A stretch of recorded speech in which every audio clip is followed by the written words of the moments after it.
shalay saacadu markay ahayd 10kii barqanimo ayaa waxa la soo qabtay nin lagu magacaabo deeqo aad arkaysaan deeq la yiraahdo magaciisa ninnimo uu ku sheegto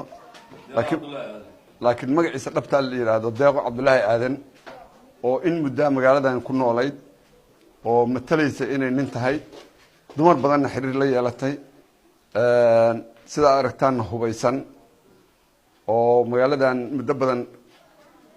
dhex maraysay iyadoo nin ah waxaan ku guuleysanay inaan helno muddo dheer ka bacdi inaan gacanta ku soo dhigno deeq oo magaciisu deeqa yahay baaritaan dheer ka bacdi waxaan ogaanay inay tahay qof haween ah ujeedada iyo danta ay kala hayna wali hadda baaritaan bay ku jirtaa waxaan noo cadeeyay ciidanka booliiska haween baa ku jira baaritaan ay ku sameeyeen baa waxa ka soo baxday inay tahay qof haween ah waxay u isticmaali jirtay nin ahaan oo qalabka ninkay ka dhiganaysay dhexdu ugu xirnaa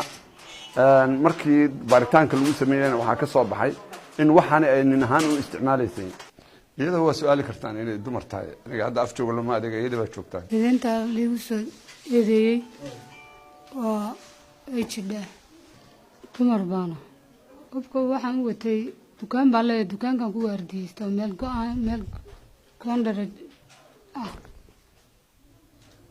qofna kuma dilaan qofna wax kuma yeelo gabadhan gabar cunug iyo ayadoo nafteeda haligaysa baan gurigeyga keenay